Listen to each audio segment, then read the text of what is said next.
So why did the government, through the regulator Ofqual, decide to tweak the A-levels this year?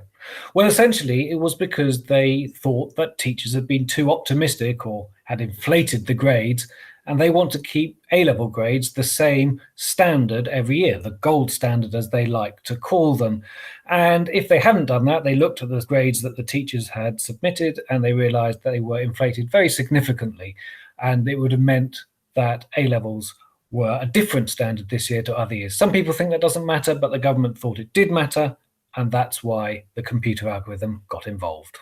So how did the algorithm work? Well, in the vast majority of cases, Ofqual, the regulator, took information for each school and each subject in that school from the past, from their performance in the past, and then worked out a distribution of grades from A star at the top to unclassified at the bottom of what they thought this year's crop of students would get. They adjusted it up or down if this year's students seemed better than previous years based on their GCSE results, but they then said, right, this school will get, let's say, 3 A stars, 5 A's, 10 B's, 6 D's, 2 E's and 1 U. And then they just took the teacher rankings in that subject and said if you ranked 1, you'd get the A star, and if you ranked at the bottom, you'd get the U. And the teacher grades for that school would have had no effect whatsoever. It would have been done entirely on the distribution that Ofqual said was the right distribution for that school and the rankings that the teachers had given. So what's unfair about this process? Well, there are three, I think, big problems with the process. The first is that it meant that the outliers couldn't be accounted for in the system. So if you were the brilliant student in a school that never had a student like you before, you literally couldn't get the top grades because the algorithm would not allow any top grades to be given for that school. And that was monstrously unfair for some of the best pupils in poor performing schools across the country. The second unfairness related to small schools in particular, and most of these were private schools. Now, there, Ofqual thought that their algorithm just didn't work for people where there were fewer than 5 or so students doing a particular subject in a particular school. So then it just gave the kids effectively the teacher assessed grades, which it knew to be optimistic. And you've seen some very small private schools doing that fantastically well in this set of A-level results.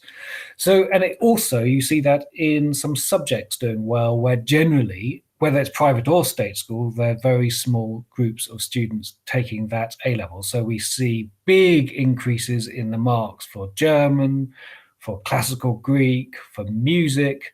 And these are definitely then unfair compared with students who've taken the big subjects like maths, the sciences, or English or history. And the third unfairness was in the rounding method. That meant that even if you were ranked 1 lower than another student in your school, if there weren't that many grades to be given, and let's say the algorithm had said the second lowest grade would be a B in the school and the lowest grade would be a U, the lowest ranked people would get that U, and the one just above that would get the B, and even if they were basically the same, and there was no means of getting around that ranking system. So it meant that the big unfairness was that the grades were imposed on the schools rather than taking account of what the teachers thought and then moderating them up or down a little bit. So what could Ofqual have done differently?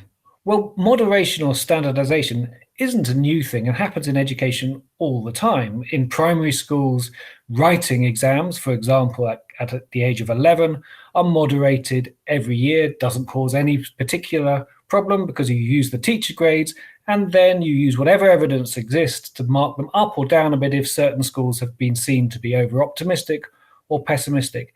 And it would have been perfectly possible for Ofqual to do a very similar system where it takes the fine grades that teachers assessed for each child and then looked at the whole school together and moderated that school up or down a bit to take account of whether that school was overly optimistic or overly pessimistic.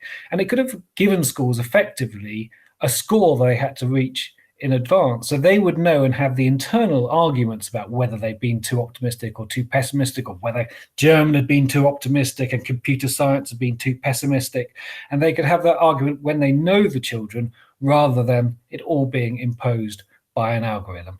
And that would have been seen, I think, much more as a much fairer system and would have got around a lot of the problems because you could still give the exceptional pupil in a poorly performing school the exceptional grades. It's just that the average would have to be in line with that school's average in the past.